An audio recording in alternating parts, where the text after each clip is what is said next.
अस्सलाम वालेकुम dear students, कैसे हैं आप सब। My name is Rayan Malik and I am here to teach you physics class 10th। आज हम स्टार्ट करेंगे चैप्टर नंबर 13 का topic different types of capacitor. तो आइए चलते हैं बोर्ड की तरफ।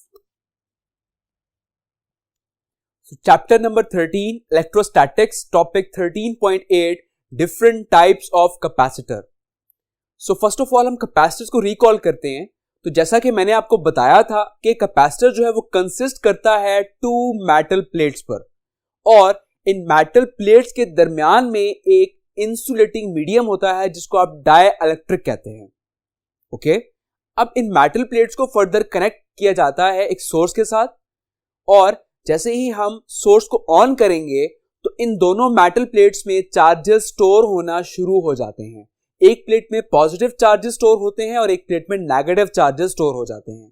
सो इस तरह से एक कैपेसिटर बिल्ड होता है, और इस तरह से आप कैपेसिटर की प्लेट्स के अंदर चार्जेस जो हैं वो आप स्टोर कर सकते हैं। Clear? Now different types of capacitor के कैपेसिटर की डिफरेंट टाइप्स हैं। बेसिकली इनको दो मेन स्ट्रीम्स में डिवाइड कर दिया गया है, that is fixed capacitor and variable capacitor. Now what is fixed capacitor? कि फिक्स्ड कैपेसिटर क्या होता है? तो जैसा कि आपको नाम से पता चल रहा है कि ये फिक्स्ड कैपेसिटर मींस कि इसकी जो कैपेसिटेंस है उसको आप चेंज नहीं कर सकते। So we can write it as fixed capacitor are those whose capacitance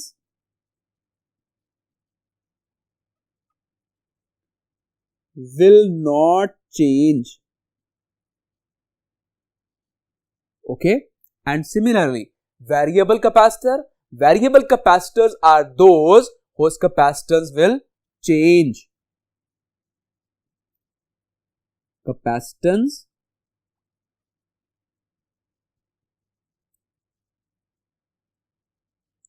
will change, जिनकी कैपेसिटेंस को आप चेंज कर सकते हैं उन्हें हम कहते हैं वेरिएबल कैपेसिटर्स। क्लियर? अब अगर हम बात करें फिक्स्ड कैपेसिटर्स की, कि फिक्स्ड कैपेसिटर्स क्या होते हैं, इसकी फर्स्ट एग्जांपल है that is paper capacitor. So paper capacitor, जैसे कि आपको यहां पर डायग्राम में आप देख सकते हैं, इसे हम कहते हैं पेपर कैपेसिटर। और अब फर्स्ट ऑफ ऑल हम डिस्कस करते हैं इसकी कंस्ट्रक्शन। तो पेपर कैपेसिटर जो है ये बेसिकली एक पेपर शीट पर कंसिस्ट करता है। It consist on paper sheet, और इसकी अगर आप शेप देखें तो ये शेप जो है इसकी सिलेंड्रिकल शेप है इसकी।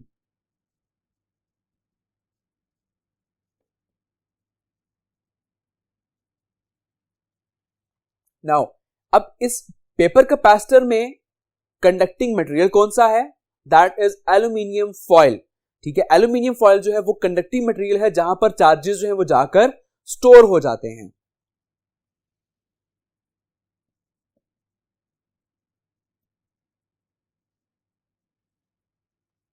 Aluminium foil.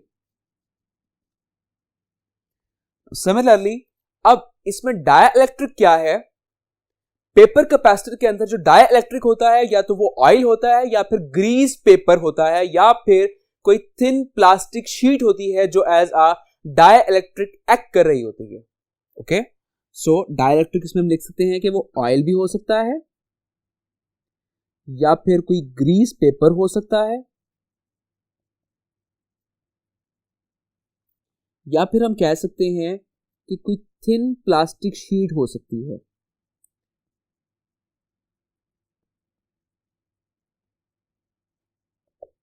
क्लियर? तो ये इसके दरमियान जो है एज अ डाइइलेक्ट्रिक एक्ट करता है।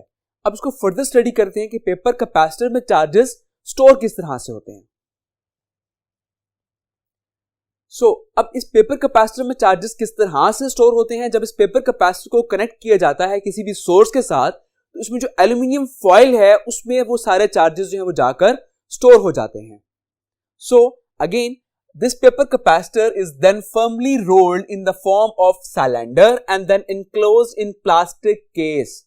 तो इस तरह से इस पेपर कैपेसिटर को फर्दर रोल करके एक सिलेंड्रिकल शेप में कन्वर्ट किया जाता है और उसको एक प्लास्टिक केस में पैक कर दिया जाता है, और इस तरह से उसको कहीं पर भी प्लेस कर सकते हैं।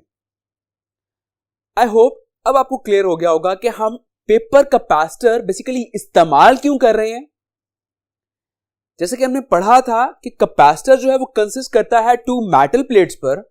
अब लेट्स सपोज कहीं ऐसी जगह जहां पर आपको कैपेसिटेंस ज्यादा रिक्वायर्ड है, तब आप क्या करेंगे? क्या आप मेटल जो प्लेट्स हैं उनके साइज को लार्ज करेंगे? तो अगर आप मेटल प्लेट के साइज को लार्ज करते हैं तो obviously it occupy more space. So जब वो ज्यादा स्पेस ऑक्यूपाई करेगा, दैट्स मीन कि आपको उसको कहीं प्लेस करने के लिए आपको ज्यादा जगह वहां पर अवेल करनी पड़ेगी just for the sake of capacitor. So that's why आप पेपर कैपेसिटर वहां पर यूज कर सकते हैं कि पेपर कैपेसिटर की कैपेसिटेंस को भी आप इंक्रीज कर सकते हैं और उसको आप फर्दर रोल करके एक सिलेंड्रिकल शेप में कन्वर्ट करके आप किसी भी छोटी सी जगह पर उसको प्लेस कर सकते हैं। That's why different types of capacitor हम स्टडी कर रहे हैं ताकि हम डिफरेंट जगहों पे इनको हम इस्तेमाल कर सकें। Okay, so the next type of fixed capacitor that is Mika capacitor. अब आप देख सकते हैं स्क्रीन पर कि मिक्का कैपेसिटर जो है वो इस तरह का होता है। और अब फर्स्ट ऑफ ऑल डिस्कस करते हैं इसकी कंस्ट्रक्शन कि मिक्का कैपेसिटर जो है वो किस तरह से बना है। Basically it consist of metal plates. Okay, it consist of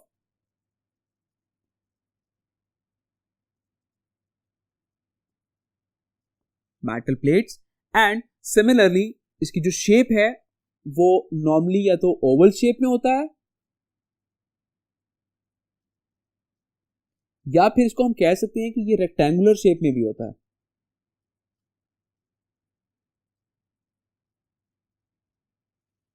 okay, now conducting material के मिक्का कैपेसिटर में कंडक्टिंग मटेरियल क्या है? तो इसमें वो जो मेटल प्लेट्स हैं बेसिकली वो कंडक्टिंग मटेरियल हैं। So the conducting material is metal plates. Okay, now what is dielectric?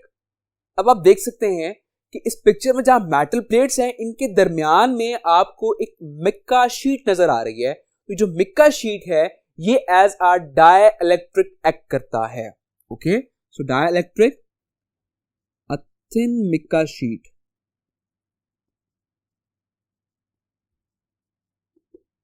Similarly अगर आप इसकी कैपेसिटेंस को इंक्रीज करना चाहते हैं तो आप अल्टरनेट मेटल प्लेट्स आप इंक्रीज करते जाएं और सिमिलरली उनके दरमियान जो है मिक्का शीट को आप प्लेस कर दें जो कि एक्ट कर रहा है एज एन इंसुलेटर। तो इस तरह से इसकी कैपेसिटेंस जो है वो इंक्रीज हो जाएगी। अब लेट्स सपोज कि आपने इन मेटल प्लेट्स के अंदर चार्जेस को स्टोर कर दिया और इनके दरमियान में मिक्का शीट जो कि डाइलेक्ट्रिक है वो प्रेजेंट है। After that it is then firmly enclosed in a plastic case or in a case of some insulator. Then इसको आप enclose कर देंगे एक किसी भी प्लास्टिक केस में या किसी भी एक ऐसे मटेरियल में जो कि एज एन इंसुलेटर एक्ट करता है, उसमें इसको आप प्लेस कर देंगे और इस तरह से टू वायर्स जो है वो इसमें से बाहर आपको आती हुई नजर आ रही हैं और इन टू वायर्स को फर्दर फिर हम कहीं भी कनेक्ट करके इसको एज अ कैपेसिटर हम यूज कर सकते हैं। Clear? Now the last type of fixed capacitor, electrolytic capacitor. Now what is electrolytic capacitor? Electrolytic capacitor जो है बेसिकली एक केमिकल रिएक्शन को यूज करते हुए चार्जेस को अपने अंदर स्टोर करता है। So we can write it as it use chemical reaction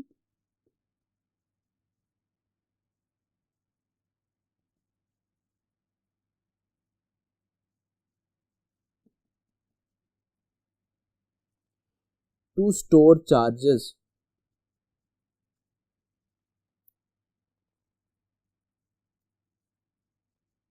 And the one thing, it stores a large amount of charges. Electrolytic capacitor वो टाइप है जो कि मैक्सिमम अमाउंट ऑफ चार्जेस अपने अंदर स्टोर कर सकता है। It stores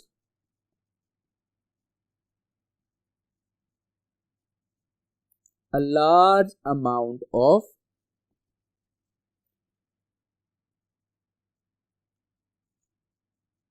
charges. Clear? अब हम स्टडी करते हैं इसकी कंस्ट्रक्शन, इसका कंडक्टिंग मटेरियल और इसमें डाइलेक्ट्रिक जो है वो कौन सा इस्तेमाल किया जा रहा है। So now construction.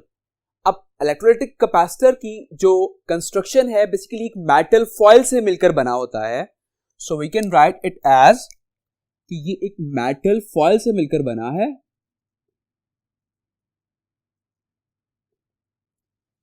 और इसमें कंडक्टिंग मटेरियल कौन सा इस्तेमाल किया जा रहा है, दैट इज एन इलेक्ट्रोलाइट। आप इसमें कोई भी इलेक्ट्रोलाइट इस्तेमाल कर सकते हैं एज अ कंडक्टिंग मटेरियल। और इसमें डाइइलेक्ट्रिक कौन सा है, डाइइलेक्ट्रिक बेसिकली इसमें एक मेटल ऑक्साइड की लेयर फॉर्म हो जाती है, मेटल ऑक्साइड लेयर फॉर्म, ठीक है, और ये लेयर एक्ट कर रही होती है एज एन डाइइलेक्ट्रिक। अब इसकी वर्किंग स्टडी करते हैं। When voltage is applied between foil and electrolyte, a thin layer of metal oxide is formed and it acts as an dielectric. तो जैसे ही आप वोल्टेज अप्लाई करते हैं बिटवीन फॉइल एंड इलेक्ट्रोलाइट, जैसे ही आप फॉइल और इलेक्ट्रोलाइट के दरमियान वोल्टेज अप्लाई करते हैं, तो होता क्या है कि उस इलेक्ट्रोलाइट के ऊपर एक मेटल ऑक्साइड की लेयर बन जाती है और वो लेयर जो है वो एक्ट कर रही होती है as an dielectric. Clear? I hope आपको इलेक्ट्रोलाइटिक समझ आ गया होगा कि इलेक्ट्रोलाइटिक कैपेसिटर जो है इसमें हम चार्जेस किस तरह से स्टोर कर सकते हैं। अब चूंकि मैंने आपसे कहा था कि इलेक्ट्रोलाइटिक कैपेसिटर जो है वो लार्ज अमाउंट ऑफ चार्जेस को स्टोर कर सकते हैं। व्हाई? बिकॉज इसमें जो डाइइलेक्ट्रिक यूज हो रहा है that is metal oxide layer, वो बहुत ज्यादा स्ट्रॉन्ग है। तो जितना आपका डाइइलेक्ट्रिक स्ट्रॉन्ग होगा उतने ज्यादा चार्जेस आप स्टोर कर सकते हैं। और ज्यादा चार्जेस स्टोर करने का मतलब यह है कि उस कैपेसिटर की जो कैपेसिटेंस है वो बहुत लार्ज है। Clear? So large capacitance can be obtained as the dielectric layer is thin. जैसे जैसे आपकी डाइइलेक्ट्रिक लेयर थिन होगी वैसे वैसे आपकी कैपेसिटेंस भी इंक्रीज करती जाएगी। Clear? Now the second type that is variable capacitor. जैसे कि हमने डिस्कस किया कि वेरिएबल कैपेसिटर्स कौन से होते हैं, ऐसे कैपेसिटर्स जिनकी कैपेसिटेंस को आप चेंज कर सकते हैं। Okay, so the second type that is variable capacitor. अब अगर हम वेरिएबल कैपेसिटर की कंस्ट्रक्शन डिस्कस करें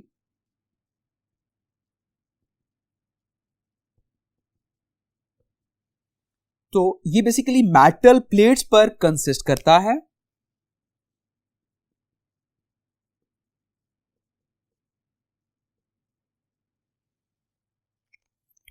और इसमें जो कंडक्टिंग मटेरियल है वो क्या है,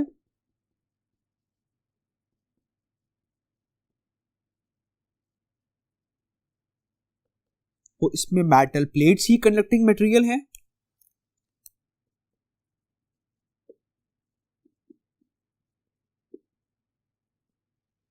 और सिमिलरली इसमें डाइइलेक्ट्रिक कौन सा है,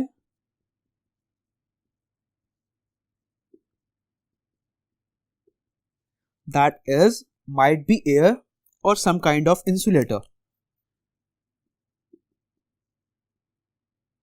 ओके, तो वेरिएबल कैपेसिटर जो है बेसिकली ये कंसिस्ट करती हैं टू मेटल प्लेट्स पर। अब आप देख सकते हैं स्क्रीन पर आपको दो मेटल प्लेट्स नजर आ रही हैं। बेसिकली ये एक सेमी सर्कल हैं।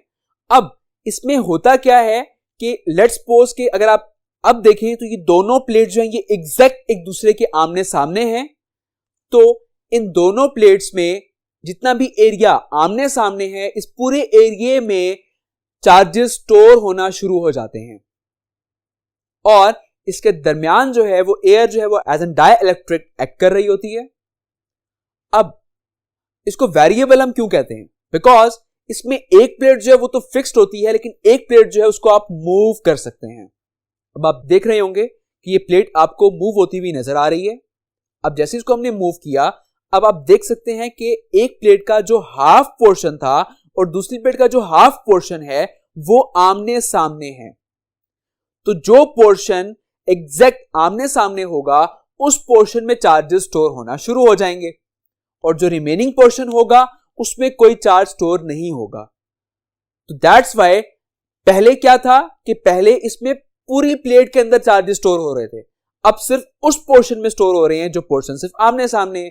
तो इस तरह से जो वेरिएबल प्लेट है जिसको आप मूव कर सकते हैं, जिसको आप रोटेट कर सकते हैं, तो उस प्लेट को आप रोटेट करवा कर आप एरिया को बेसिकली जो आमने सामने एरिया जो मैच कर रहा है आप उसको चेंज कर सकते हैं, और इस तरह से क्या होगा कि कैपेसिटेंस जो है वो चेंज हो जाएगी। That's why we called it as variable capacitor, कि जिसमें आप ड्यूरिंग सर्किट आप कोई भी कैपेसिटर की कैपेसिटेंस जो है वो आप चेंज कर सकते हैं। क्लियर? आई होप ये डिफरेंट टाइप्स आपको समझ आ गई होंगी। अब हम डिस्कस करते हैं कैपेसिटर के यूजेस, कि ये कैपेसिटर कहां कहां इस्तेमाल किए जाते हैं। So now uses of capacitor, जिसके आप देख सकते हैं, that is use in the tuning transmitters, tuning receivers, transistor radios, table fan, ceiling fan, exhaust fan, motor fan, air conditioner, coolers, washing machine motors and computer, and as well as different electronic circuits जो हैं वहां पर भी इन capacitors को इस्तेमाल किया जाता है। अब अगर हम सिर्फ एक एग्जांपल डिस्कस करें, लाइक इलेक्ट्रिक फैन की अगर हम बात करें, इलेक्ट्रिक फैन के अंदर बेसिकली जब कैपेसिटर लगा होता है तो हम बेसिकली वहां पर हम कैपेसिटर को क्यों इस्तेमाल कर रहे होते हैं, बिकॉज इनिशियली जब आप फैन को ऑन करते हैं तो फैन को मूव करने के लिए हाई टॉर्क रिक्वायर्ड होता है। तो ये कैपेसिटर जो है ये इनिशियली आपको सप्लाई प्रोवाइड करके ये हाई टॉर्क प्रोड्यूस कर देता है। तो दैट्स वाई आपका जो फैन है वो रोटेट करना शुरू हो जाता है, और इस तरह से हम कैपेसिटर को वहां पर इस्तेमाल करते हैं। इस तरह से डिफरेंट यूजेस यहां पर मेंशन हैं जिन पे हम इन कैपेसिटर को यूज कर सकते हैं। Clear? Now the tuning circuit. What is tuning circuit? Capacitors are used in resonant circuits that tune radio to particular frequency. Such circuits are called tuning circuits. आपने रेडियोस देखे होंगे जिसमें आप उसको ट्यून करते हैं और आप रेडियो की फ्रीक्वेंसी को मैच करते हैं किसी भी चैनल की फ्रीक्वेंसी के साथ, और जब वो मैच हो जाती है तो आपको एक साउंड जो है वो सुनाई दिया जाता है रेडियो से। बेसिकली क्या कर रहे होते हैं हम, उसके अंदर जो एक ट्यूनिंग सर्किट है उसको बेसिकली हम ट्यून कर रहे होते हैं। और ये सब कुछ किसकी तरह हो रहा होता है? बिकॉज वो जो कैपेसिटर जो आप उसके अंदर इस्तेमाल कर रहे हैं, आप उस कैपेसिटर को बेसिकली मूव करके उस रेडियो को आप ट्यून करते हैं, और जब उसको हम ट्यून करते हैं और एक वक्त होता है जहां पर फ्रीक्वेंसी जो है वो मैच कर जाती है चैनल्स की आपस में, और जैसे ही वो मैच करती है तो वहां पर आपका रेडियो जो है वो साउंड प्रोड्यूस कर देता है। क्लियर? सो आई होप ये डिफरेंट टाइप्स ऑफ कैपेसिटर्स आपको समझ आ गए होंगे। तो अपना बहुत सारा ख्याल रखिएगा। Take care. अल्लाह हाफिज।